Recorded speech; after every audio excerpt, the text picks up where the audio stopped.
once you got these forearm rolls, forward and back, no problem. Same kind of thing here, forward and back. There'll always be a problem. You just have to know that they exist and start practicing.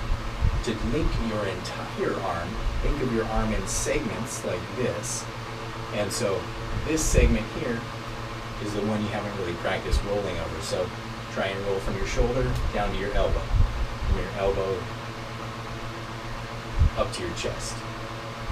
The more you put it on and start to roll it, the more you'll have an idea of what it feels to travel that path. It's how you would do a basketball. So the larger ball you have, the easier it is. Basketball, easy to go around the whole way. With this, you can try and see if you can start it from your shoulder and go down your whole arm or back to your shoulder. Same thing. You can go to the outside of the arm or the inside.